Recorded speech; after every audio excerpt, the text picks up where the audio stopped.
Hi everyone, welcome back to the Weekly Whine, episode 2. This episode, I'm going to talk about goal setting, what to do, what not to do, and touch on the way that proper goal setting can lead to increased levels of motivation even when things kind of suck.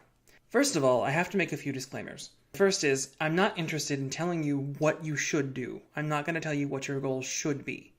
Everyone is starting with their own histories, their own strengths, their own limitations, and everyone is going to end up somewhere different. Even in the event that my goals are similar to your goals, chances are pretty good that there's going to be a lot of difference in how they actually come around. If we both want to lose 10 pounds, me at 380 pounds, and you at, say, 220 pounds, are going to approach that goal differently.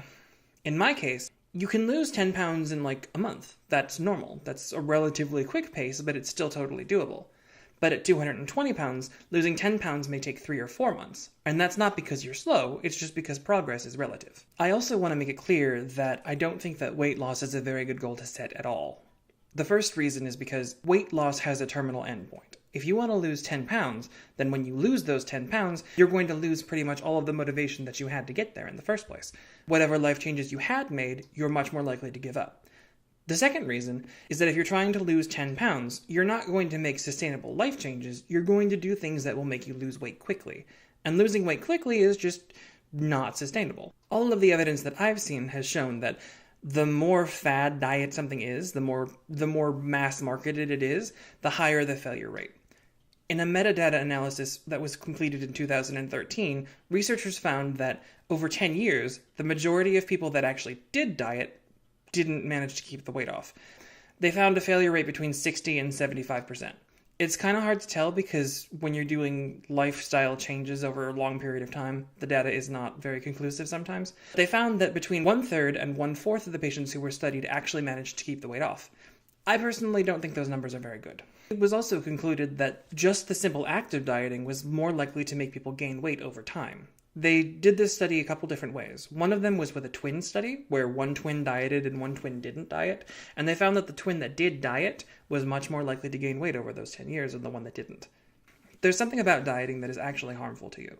One of the leading theories is that when you cut yourself off from what you want, when you completely try to stop something that you're really not interested in stopping, you are training your body not to pay attention to what it actually wants, and instead training it to respond to some other stimuli. The researchers found that over time, the people that had dieted were much more likely to develop binge eating habits.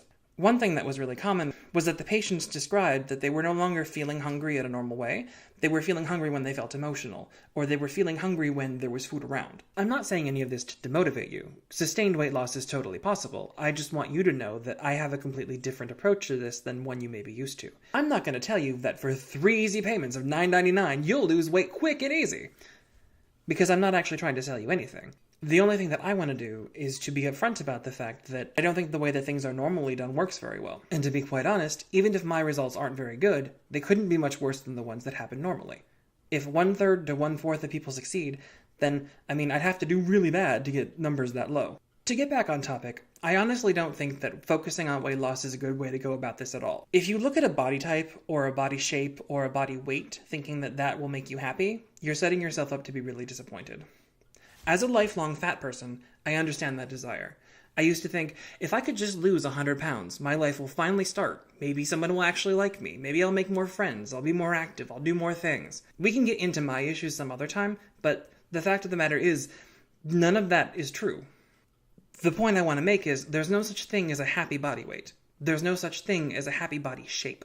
Fat people can be active and healthy and beautiful. Fat people can do pretty much anything that anybody else can do. There's a person who you might have heard of. Her name is Nicole Byer. She is a very funny woman. She's a fat black lady, and she's fantastic. I love pretty much everything about her. And in one of her recent comedy specials, she said that fatness and beauty are completely unrelated. And she's right. They are. Because she's a total knockout, and she's a self-proclaimed fat woman. Fat people can be dancers and gymnasts and doctors and anything, really. If you name it, fat people can be it. If you want to be happy, you need to get there through some other means. If you want to be physically healthier because you want to be stronger or faster or you want to achieve some kind of specific aesthetic, now we're talking. We can get there. That's a thing that we can do. If you want those things, you're not going to be setting goals based on your body weight. You're going to be setting goals based on function, based on things that you can do, based on things that you can measure, that have nothing to do with how much you weigh. when you're setting goals, try not to think about it in terms of, I really want to lose 10 pounds. Instead, think of things like, I really want to be able to do a pull-up, or I really want to fit into those pair of pants that I really like. What you need to do is you need to find what emotions, what relationships, what activities make you happy, and start setting your goals based on that. Ultimately, doing goals that way will make you much more likely to succeed than looking at some nebulous concept where your life will start mattering more to other people once you're finally medically not overweight anymore. Having said that, I know that there are some people in the audience who are probably already pissed off. They might be thinking something along the lines of, you can't just tell people it's okay to be fat. And here's the thing. Yes, I can. The truth about fat people is that everybody who has ever been fat at any point in their entire life is aware of the fact that there are health risks associated with being fat. They have been told so. Every day of their entire life. Doing anything. Anywhere. By everyone. Forever. It's not up to me to tell people that their life or their decisions or whatever is unhealthy. More importantly, every study that I have ever seen on the subject has said that shaming somebody into having a healthier behavior is only ever going to accomplish the opposite. So if you want to be helpful, be kind. Remember, not everyone is starting from the same place. Some people have emotional problems. Some people have mental or physical disabilities. Some people are just mentally drained because they have lives that they don't like very much. I'm not going to add to that. And if you feel like you want to be the kind of person who does add to that by fat-shaming them into being better people, well, go right ahead and click that dislike button and find an elsewhere to be. The first thing about setting an effective goal is that it has to be a little bit challenging. Remember, I'm talking about challenging for you, not necessarily for anybody else. So if I want to walk 3K per day, and you're already running 5K per day, my goal is going to be boring and too easy for you, and your goal is going to be way too challenging for me. One way to think of it is kind of like with a video game. If a video game is too easy, you'll probably end up getting bored and quit pretty quickly, because anything in the world will be more interesting than an easy video game. If a video game is too hard, you'll probably quit because you get too frustrated with it. There's one other aspect to that, though, is that when you do complete something that is very difficult, it has a very big effect on your motivation. So how to deal with that then? If you've got something too easy, it won't work. And if you've got something too hard, it won't work. So what do? Subdivide. A friend of mine explained it to me this way. When you're dealing with milestones that are too far away from you, you aren't going to be able to get there. So instead of looking at that milestone, cut it up into individual little meter stones.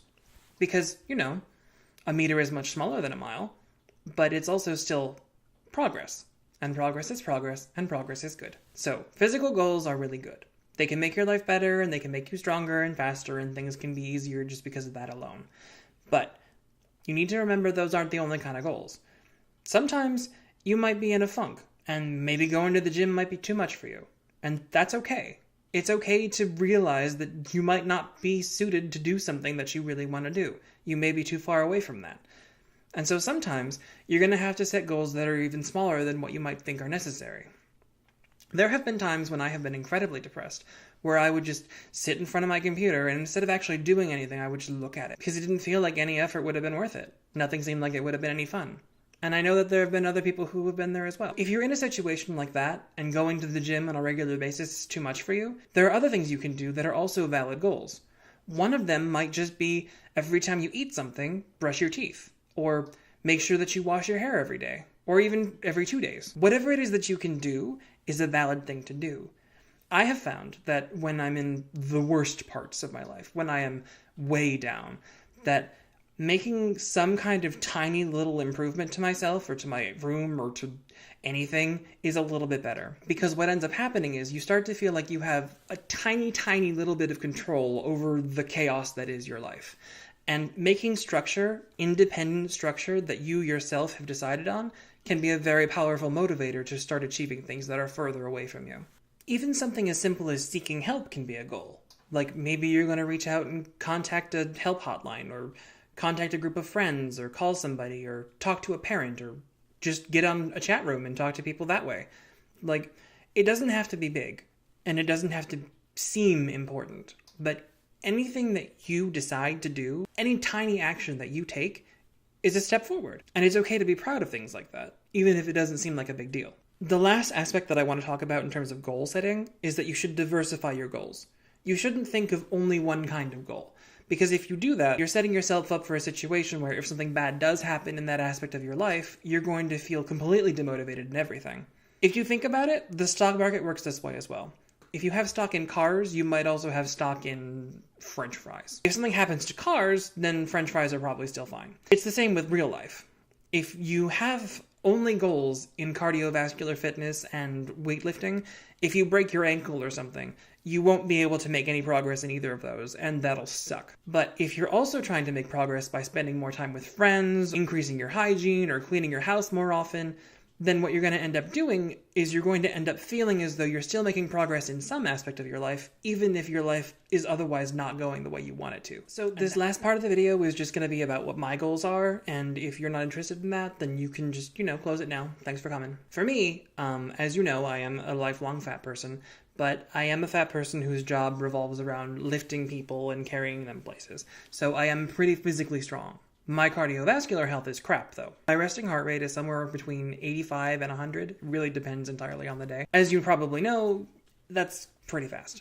So one of the things that I want to do is I would like to increase my cardio fitness to the point where my heart rate is below 70. That's a long-term goal. That's quite a distance from where I am now. But it's totally doable, and so in order to do that, one of the things that I'm going to do is start going to the gym at least 3 times a week. That's just my start. I probably will end up doing more. And I might even subdivide that a little bit and go 1 time a week just to say that I've gone there. It's like, look at me, I'm actually doing something. My hours suck, so that kind of thing is a little bit difficult. Aside from that, I also want to get back into lifting. I used to be able to lift a lot in terms of just squats and deadlifts. My squat was 300 pounds and my deadlift was around 305. But you have to remember that's not something that most people will be able to do right away. I am a very large person and I'm also pretty active for how large I am. And so don't just think that, oh, well, I'm fat, I can squat 300 pounds, because you might not be able to, and I don't want you to hurt yourself. So work up to that. I'm probably going to have to start at 150 just to make sure that I still have all the form and everything. Aside from those things, I'm also planning on improving my French and Japanese. I already speak them, but I don't speak them fluently. So I want to spend 30 minutes a day just studying up on languages I already know. But that's, again, a big goal, so I'm going to start with 5. And lastly, I would like to improve this channel. I want to get better at editing. I want to get better at making content that people like. I want to get more subscribers. I don't know what a good goal there is, though. I was thinking maybe I can make 1,000 subscribers by the end of the year, December 30th or whatever. I don't know if that's a lot or too little. So what I'm going to have to do here is look to see if maybe there's other metrics I should use instead, like view count or view time or how long people stay before they leave, that kind of thing. And I'm going to have to do research on that, so that'll be my goal for now, is to research which metrics are actually helpful. Since my channel is very small, there's 6 of you, if you want to talk to me about your goals and you want to talk in the comments below, you can talk about what you want to do, the kinds of things that you want to change, that's totally fine. And if you're not comfortable with that, then you can hit me up on Twitter and just direct message me. I'm not saying that I can do this forever, because if the channel does get big, then I won't have the time to talk to everyone individually. But right now, there are so few of you that I can be really hands-on. And if you'd like that, then feel free to hit me up. I'll leave a link in the description below. All right, so thank you for watching, and I hope to see you next time. Bye.